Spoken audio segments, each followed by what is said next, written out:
We'll go to the next presentation, and that's for you. Okay. So Florian Wicking from the Bundesbank, he's going to talk about the theory of eligibility requirements and firm risk-taking. Okay, yeah, thanks, and welcome also from my side. Thanks to the organizers for including this paper. So this paper is joint work with Matthias Kaldorf, who, like me, is at the Deutsche Bundesbank, and this is why the usual disclaimer applies. All right, now what is this paper about? The paper is about firms' debt reaction to the eligibility of their debt in certain financial operations. And eligibility requirements are actually a fairly general feature of the financial system, as all of you know, right?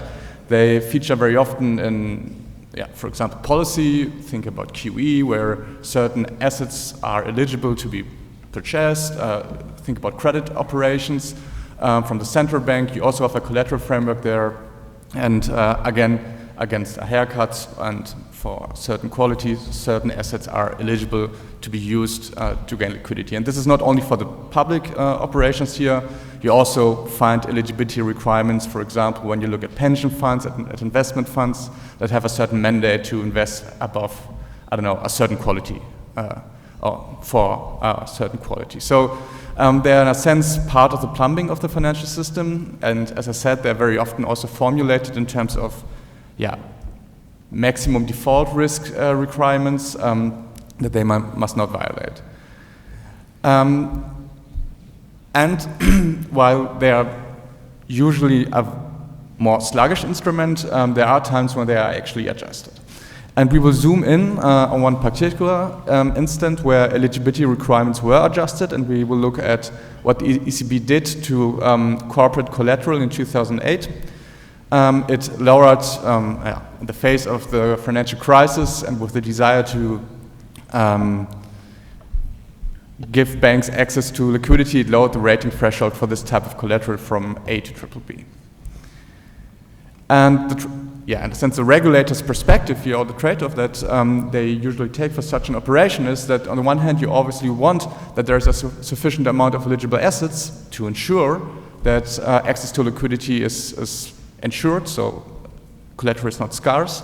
But then on the other hand, you won't take on too much risk. So obviously, in the adverse effect or instance that counterparty defaults, you don't want too much credit risk. So that's the usual trade-off, but an important point that is not typically considered here is that actually for the corporate collateral here, firms react to the eligibility of their debt.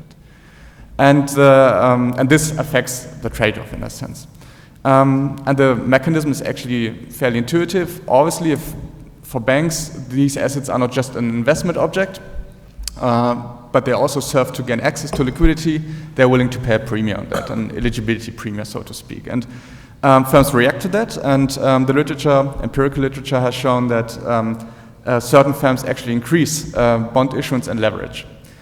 And this obviously has an impact on whether there is too much or too little, or too much credit risk for those assets, and whether there's a sufficient amount. So firm reactions are in the center, and this is where this paper comes in. Because what we want to explore in our theoretical model is, as a first step, how do eligibility requirements, so when the debt of a firm becomes eligible, how does this affect the debt and default decision of firms? And then having understood that, going basically from the firm to the macro view, the obvious question is, what is the impact in the aggregate? And having learned from that, having identified an interesting result, the next question is, can we do better? Can we adjust something in order to tackle the effect I'm about to show you on the next slide? And the way we attack this problem is, in the first step, we build a somewhat stylized model in which there are heterogeneous firms whose debt is eligible. And eligibility here is, as in reality, for debt that is below a certain default risk. And in this simple model, we can analytically show two effects that speak to this first research question, and then in the second step, we apply the real-world example, in a sense, of the ECB adjusting its collateral framework in 2008 to our model. We also relaxed certain assumptions we made in this theoretical part that were tractable, but probably are important to loosen, and then try to understand, with related to the second question, what is the aggregate impact if you ease your collateral requirements, so if you lower the threshold below which a certain asset is eligible as collateral for central bank operations. And then, yeah, that's what we, or how we proceed, and now let me come to what we actually find. So, in the first step, how do firms react to eligibility? We show that this impact is heterogeneous across firms, and this heterogeneity will be related to the quality of a firm, to the revenue they have. Again, this is something found in the literature, and the result will be that for low-risk firms, or like firms with very good revenue in a sense, they take advantage of the eligibility of their debt and increase leverage. And this is something that we call a risk-taking effect. Risk-taking for the obvious reasons, because firms can default and this increases risk. But then, on the other hand, the impact on the quantity, the supply of collateral is not unambiguous. On the one hand, if you increase debt, there might be more quantity around, but in the end, if the quality is worse, the actual supply that can be used is probably lower. So this effect is ambiguous in the full model. And the second group of firms, or the second effect, is for medium risk firms. Now, medium risk firms are firms that are otherwise not eligible, but having the chance to become eligible and the chance to reap the benefits of eligibility, those firms constrain themselves. They discipline themselves by lowering the debt choice they make to lower their default risk and to become eligible. And this is something we call a disciplining effect, which has again, as the name suggests, a positive effect on aggregate default risk. Now, these two effects are, we show these two effects for firms becoming eligible, but they are also present in a scenario where we relax the eligibility requirement. And as I said, this is the second step that we take as an example what the ECB did and apply with knowing these two effects, this to our model. And what we find there is, I mean, of course, the impact of a collateral easing is still positive on the amount of available collateral. So that's, in a sense, a mechanical effect. So as soon as you lower the threshold, more debt, like mechanically, is eligible. So that's a mechanical effect. But then firm responses come in, and we show that the total effect is actually, at the end, lower than this mechanical effect, precisely because firm responses dampen the impact on the collateral supply. And the reason for this is a very prominent risk-taking effect in our model. Firms increase leverage to a point where, because debt will be long-term and because revenues will not be permanently high, those firms will run into a debt rollover problem, which will then eventually, in the stationary distribution, lead to less collateral being available, and thereby reducing this mechanical effect. But still, the total effect is positive, but again, firm responses here dampen this mechanical effect. And then as a last step, related to the last question, we asked, so what can we do? And the point is, we suggest an eligibility covenant, or something we call an eligibility covenant, which is basically an extension of the rating requirement for firms that also takes into account leverage and, in a sense, punishes risk-taking and incentivizes disciplining, and will thereby alleviate this dampening effect of firm responses. Okay, so far to what we find. Now, very quickly, obviously, we are not the first ones to think about our collateral framework in a theoretical sense. There are several papers around, but to make it short, what those papers typically don't have is they take as exogenous the quality of collateral. They take as exogenous the reaction of the collateral supply, right? In our model, this will be endogenous, and this is something, in a sense, with which we complement the literature. And then the second literature is of empirical nature. I initially said there are collateral eligibility premia, there are firm reactions, and I didn't talk about that there is actually empirical foundation behind that. And there is, as you see, a host of different papers that first identify that there is an eligibility premium. So when firm debt is eligible, they have lower cost of finance. Then there is a second group of the literature that actually shows that those firms react to that, and there is a group of firms that actually increases leverage, also empirically, which is risk-taking in a sense then. And there's also another two papers that actually show that there are also certain firms that discipline themselves when they have the opportunity to become eligible, so they discipline. And what we provide to this literature is, in a sense, there are certain empirical regularities out there, and we provide a framework to study this, and then potentially at a later stage also to talk about optimal policy in this setting. Right, so far so good. Now, as I said, first step is a simplified model in which we try to flesh out the two effects, the disciplining and the risk-taking effect. And when I say it's stylized, it is quite stylized, but I hope it should be sufficient to show that these two effects are there. So in this simplified world, we have two agents, firms and banks, that meet each other on the corporate bond market.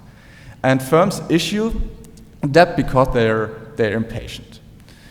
Banks, on the other side, invest in this debt, not only because it's an investment object, but also because they are willing to pay a premium. Now, this premium here will be exogenous, but we have also tried or did robustness checks with endogenous premium. For now, for simplicity, we leave it exogenous, but you can think about those eligibility premium again as this debt giving banks access to liquidity in secured lending, for example. This is a standard example, and it's very often done in the literature like this. So when is a debt or when is an asset eligible, there is an eligibility threshold, which, just like in reality, will be set by the central bank. Okay, so this is the basic setup. Now let's zoom in on firms. Now firms will receive revenues. They draw revenue from a distribution, and as said initially, the firms are heterogeneous. And in what sense will they be heterogeneous? Well, the distribution from which different firms will draw differs across firms. And for illustration, just say there's a firm low, a medium firm, and a high firm. And the distributions from which those firms will draw their revenue differ in a stochastic dominant sense of first order. So there will be certain firms that are permanently better than other firms because the likelihood for them to draw a good revenue or to draw good revenue will be higher. So there are, the takeaway, firms that are permanently better than others. So that's the key dimension in which firms will be heterogeneous here. Now the issue debt, I already said that. In the simplified model, this will be one period. Debt, and firms will be able to default or will default if the revenue they draw is just too little. And this basically then gives rise to the standard trade-off between impatience and cost of default. And eligibility now of the debt comes in and changes this trade-off. And eligibility here is defined basically as a situation in which the default risk of a bond is below a certain threshold, which then leads to an eligibility premium in the price of the debt, which you see at the bottom end of the slide. So firms, when they're eligible and when they're not eligible, will have a different trade-off in a sense. And now the first observation is, how do those firms differ? And we show that eligible firms, or an eligible firm, issues more debt than an otherwise non-eligible firm, precisely because it takes advantage of the lower cost of finance to increase dividends. And we also show that whether a firm is eligible or not is an endogenous choice. There will be three types of firms, and I will show this in a graph to you. Because, the theorem, it's nice, but I like to illustrate it in a graph. So what you see here on the x-axis is the distribution of firms, so more productive, less productive, and the default risk associated with their debt choice. You have the thick black line, that's the default risk associated with the debt choice, and you have the blue lines, which is the debt choice of an eligible and non-eligible firm. The thin black line is the eligibility threshold. And what we see is that for very productive firms, there are basically firms that increase their debt choice compared to the non-eligible debt choice, precisely because they can do this without violating the eligibility threshold. So these are unconstrained eligible firms. And then there is a medium portion where firms just issue debt according to their eligibility threshold. Why? Because when they follow the eligible debt choice, they would be non-eligible. The dotted blue line is above the thin black line. Those firms would not be eligible if they follow this choice, but the benefit from being eligible is still too big, so they constrain themselves. And then there's the right part, the less productive firms that won't be eligible. And how can we see the disciplining and risk-taking effects here? So risk-taking and disciplining can always be seen comparing the thick black line to the dashed blue line. And what you see is that for the unconstrained firms, so the left-hand part and the constrained or part of the constrained firms, up to the intersection between the dashed blue line and the thick black line, those firms take on more debt and thereby more default risk compared to the scenario where they are not eligible. So those firms increase risk-taking. And then there is a portion just before the jump and right to the intersection of firms that reduce the debt they would take in a world with non-eligibility to be eligible, so to reap the benefits of eligibility. Those firms reduce their default risk, they discipline themselves. And those effects are also present not only for when we introduce eligibility, they will also be present in a world where we apply this to the ECB collateral framework, so to a collateral easing. And we made two adjustments here. I mean, you might have wondered why are firms permanently different? That's not very realistic, and we relax this. So still there is persistent revenue, but again, firms will not be permanently different. And instead of one period bonds, we say bonds are long term. And I skipped the calibration. We calibrate the model to the euro area before Q3 2008. And now we look at a collateral easing, so an increase in the threshold for eligibility, and we try to understand what these two effects do. And as I said initially, there's a mechanical effect, quite intuitively. If you increase the threshold, more debt is eligible, and there will be firm responses. And how this plays out in our simulation then is the top of this graph. You see, just look at the first line, please. The mechanical effect is 71%, so compared to, this is the difference between collateral supply before and after collateral easing. So the mechanical effect is 71, the total effect is 62, so it's lower. And the reason for this is the firm response. That's what is the difference between those two, right? And the lower part here shows us how important the disciplining and risk-taking effects is, and under lenient policy compared to a tight policy, so BBB compared to A threshold, you see that a risk-taking effect is way more prominent. And the disciplining effect is less so. And the reason, and this is precisely the reason why firm responses dampen the total effect, firms engage in too much risk-taking, while when they are confronted with reduced eligibility and they can take on too more debt, their revenue is sufficiently persistent, they are sufficiently impatient, so they do that. But since debt is long-term and revenue is not permanent, it may be that their product falls out of fashion.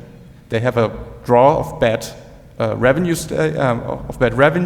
Debt is long-term, debt is sticky, and this will lead to a rollover problem. So firms will eventually will be less able to service their debt. They might default, and this eventually reduces collateral supply. And since I'm running out of time, if I saw this correctly, I would skip the eligibility threshold. It's not the covenant. It's just a way, in a sense, to reverse the relevance of the debt, of the risk-taking and disciplining effect in favor of of disciplining, which then will dampen this this effect. Okay, so in a nutshell, new take here is we take firm responses to eligibility into account. We showed that there are conflicting effects in sign, risk-taking, disciplining, and we show that when we apply to the ECB collateral framework change, that firm responses dampen the total effect on collateral supply. And although I couldn't show you, you have to believe me, eligibility covenants are proposed as a tool to alleviate those effects. Thank you. Thank you. So Victoria Manasco from CRAE is going to discuss. The slides. Voy.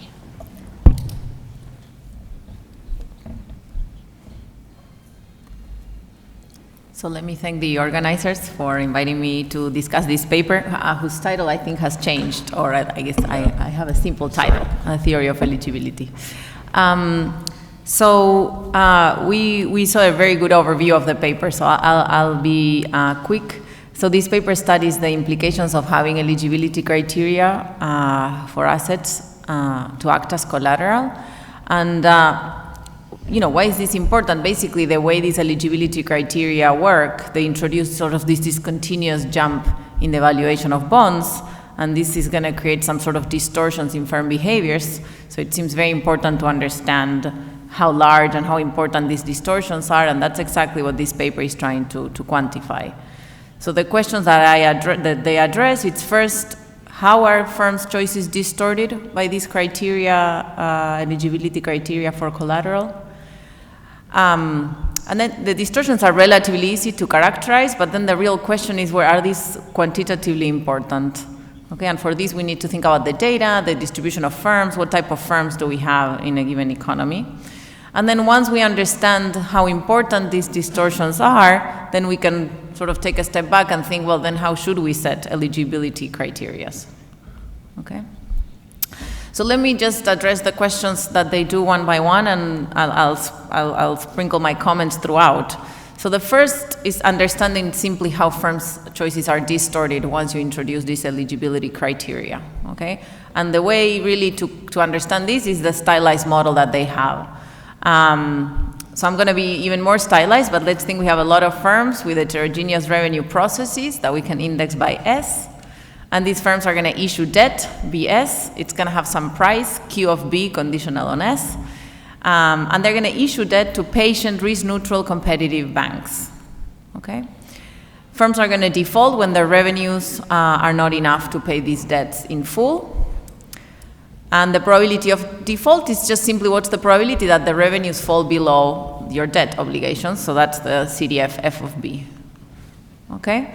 So what is the definition of eligible collateral? It's a collateral such that given the firm type, this debt B implies a probability of default that is below a given threshold. Okay, so this threshold F bar is what sets the eligibility criteria. And then when we translate this into prices, what does it mean to be eligible? And this is where the discontinuity comes.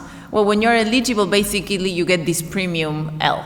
Okay, that in the model it's exogenous. I would argue in the model it's always exogenous. Sometimes they allow this L to vary with the total amount of collateral outstanding, which I think makes sense in a market sense. But it's still never, it's always reduced form.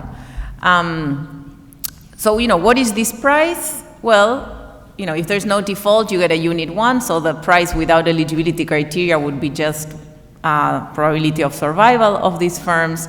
And now we just add this premium L, conditional on being eligible, okay? One question I have here, and I don't know what's the right answer, so it's a question to the authors. You always scale this premium by the default probability, and here it's a static model, so it simply you would use this collateral before there's default. So maybe in the dynamic model, I do think there should be some relationship between the premium and firm characteristics, but I'm not sure that this is the, I wonder why you did this scaling. So now we know that we're going to have this discontinuity in prices once you switch this default threshold, okay? And then what is the value of the firms here for a given debt level, a firm that is a type S? Well, first you get the income from raising bonds, which is Q times B, and then you just discount the next period, which is the expected revenues minus your debt repayments conditional on the firm not defaulting. So then there are 3 cases, and now I'm going to surprise you with my amazing drawing skills.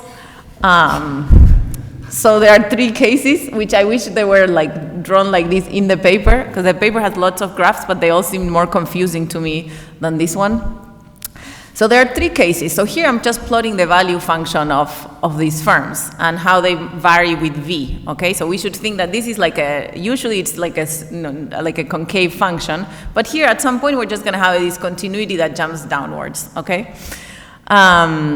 So that discontinuity I plotted at V tilde, and different firms with S are gonna have their different V tildes. But I wanna highlight that there are 3 cases, and we saw this before. In the first case, we just have a firm that chooses to bunch on this debt level B tilde to stay on the eligibility criteria, so before jumping downwards.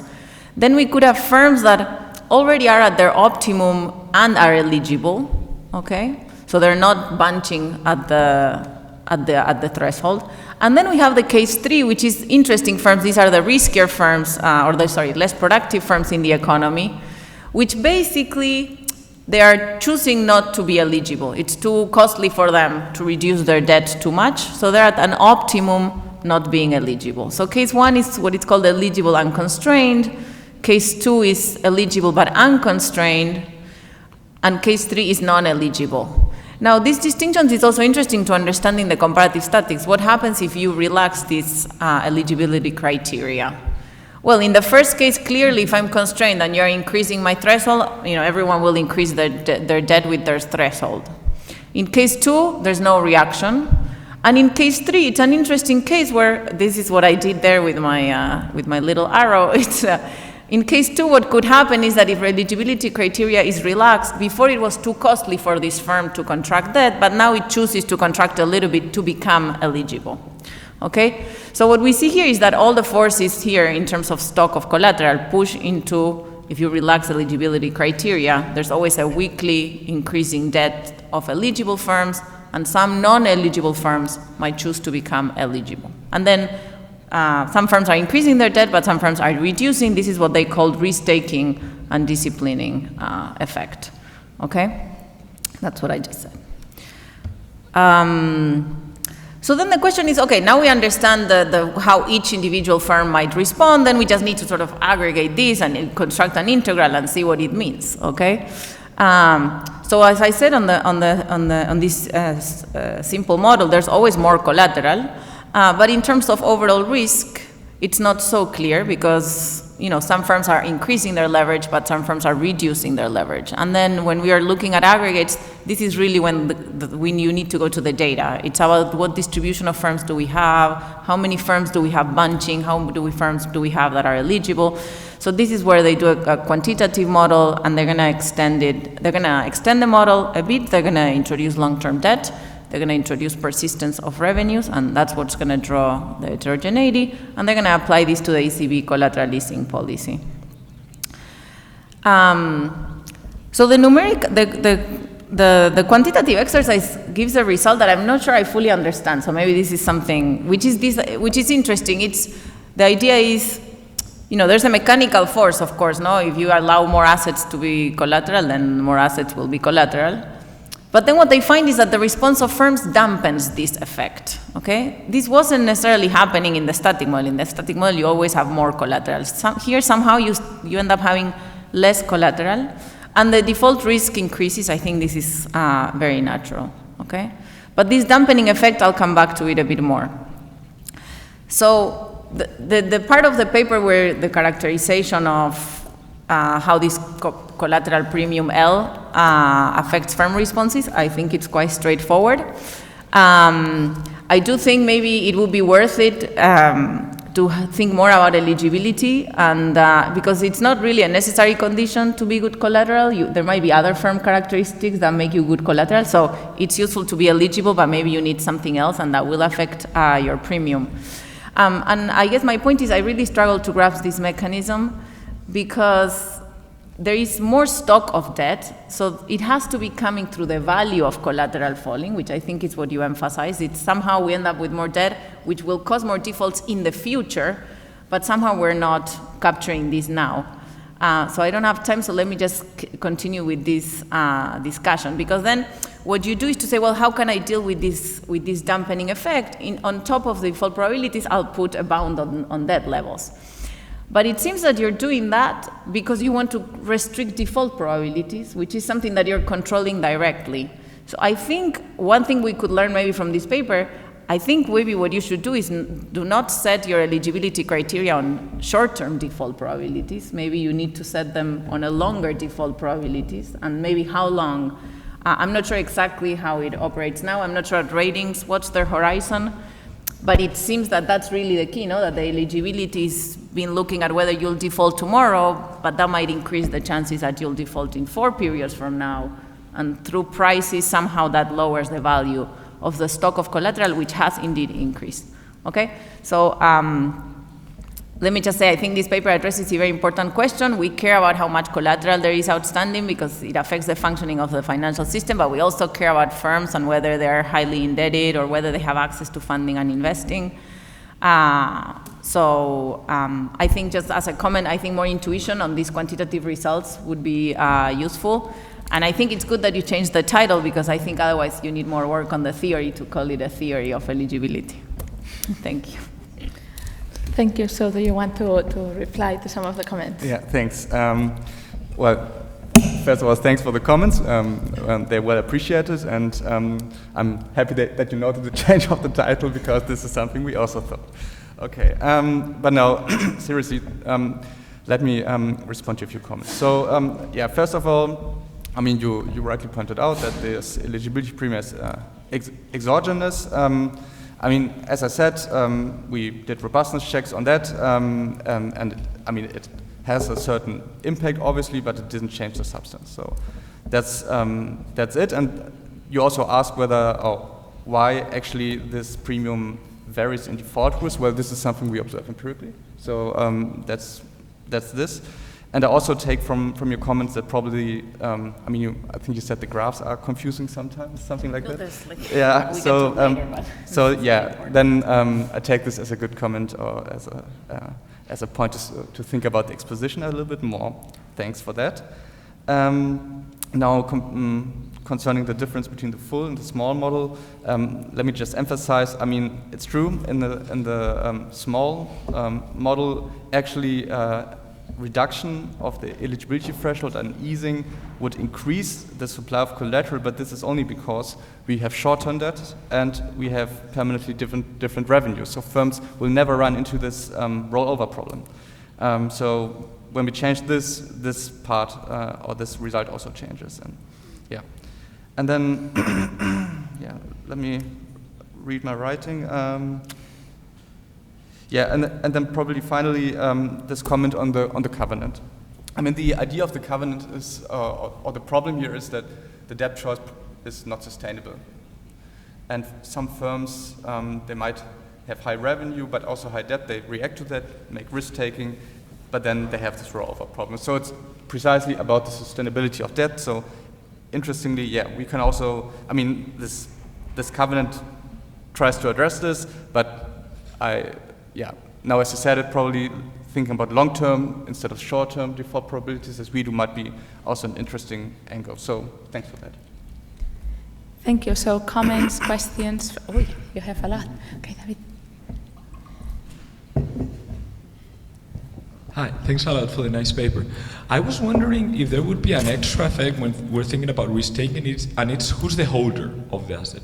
So we're talking about eligibility criteria, like maybe we're thinking about who has access to the discount window. Your model is only banks, so there's no different types.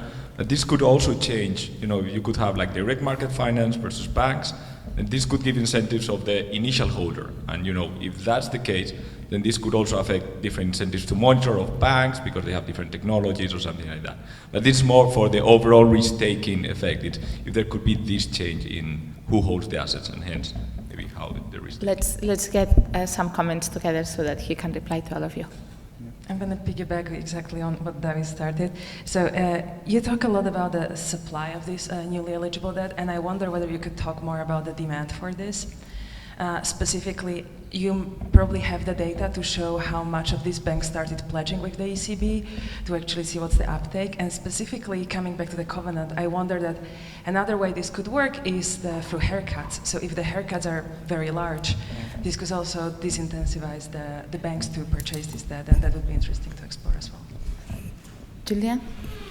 Yes, so you talk about this as if eligibility were at the firm level, but really isn't it more at the bond level, and then it depends on how you package your debts across potentially different debt classes? So let's answer first these 3 points, and I think there are some more, but...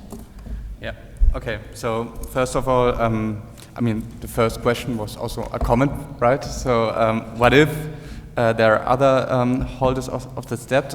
Yeah, it's an interesting point. I mean, I can imagine if we now would assume, I mean, just say there are investment funds that can hold it, and banks are better at monitoring. This might, I mean, that's, I think where your comment is going, this could dampen the risk taking, right? Because banks could, like, yeah, enforce this. So, yeah, that's something not in the paper, but obviously it could be interesting. So, thanks. Then there was this question about, yeah, the demand side. Now, the demand side is, as you've seen, very stylized. So, for example, we do not model the actual reason why eligibility gives a premium. So, as I said again, there are papers that do this, and in fact, we also have a paper that does this, which is not this one, but another one that applies this risk-taking idea to green bonds. So there we actually model that, and the risk-taking effect still is the dominant force. So we can do that, but so far I've no indication that it would change the result. And regarding haircuts, that's a very fair point. So let me remind you all, like, haircuts. Yeah, I mean, there are basically two dimensions here of eligibility, right? The threshold, when is a certain asset eligible, and then how do we value this? So how much credit from the central bank do you get against this asset?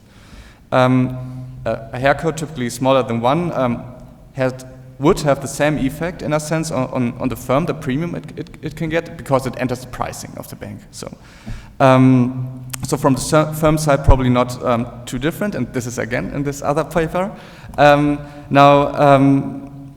What haircuts actually do is they address, at least from my point of view, a different form of risk. Namely, the situation where your counterparty defaulted and you try to sell this asset.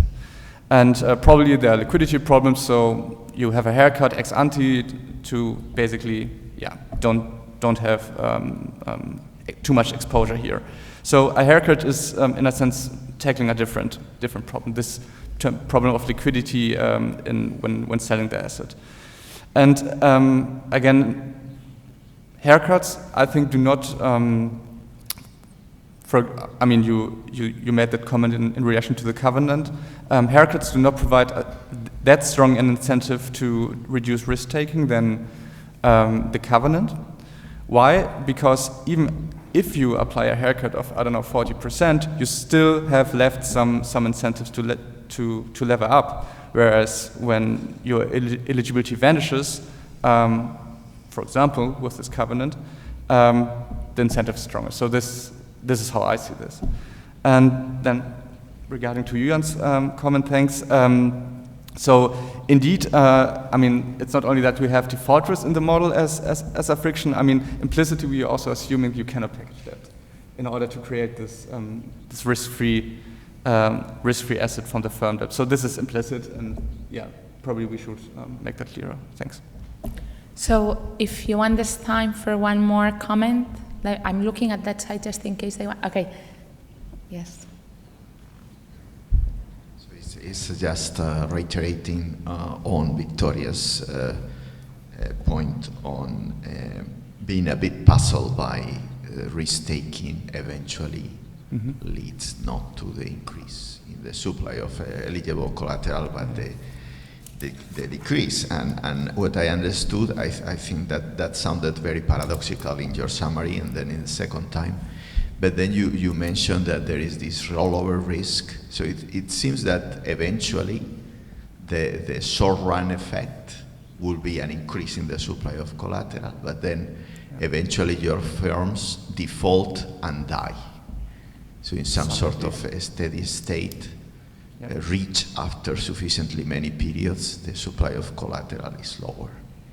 So I want to confirm that this is the story, but if this is the story, then it will be crucial how your dynamic analysis you replace potentially the defaulting firms with new firms. What are your assumptions about that? And then if the final result is that, a suggestion for presentation is that you should be presenting the dynamic model, because you present as the static version where the effect of risk-taking is the expansion of collateral. And then we get surprised by the fact that the prevalence of the risk-taking channel eventually takes you into a reduction in the supply of collateral. So I think this dynamic part of the results should be much more clear. Also, if the firms are forward-looking when they decide on their indebtedness, anticipating that if they go bankrupt, they will not profit from issuing eligible collateral anymore. Thank you very much. Yeah, thank you. And thank you also for pointing this out again. So yeah, indeed. The results are based on the stationary distribution, and thereby this dynamic component is not something you would see here. And yeah, again, but I guess that's clear right now. While it increases the quantity, the risk taking, the quality diminishes sufficiently so that the supply goes down. So that's indeed the story, as you said. And okay, the point with the dynamic model, this is well taken. I guess, or not I guess, I think that's a very good comment. Thanks for that.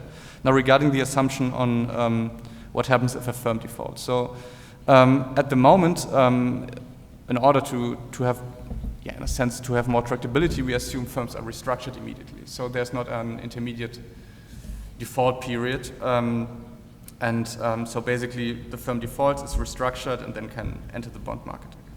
So that's the assumption. Okay, thank you.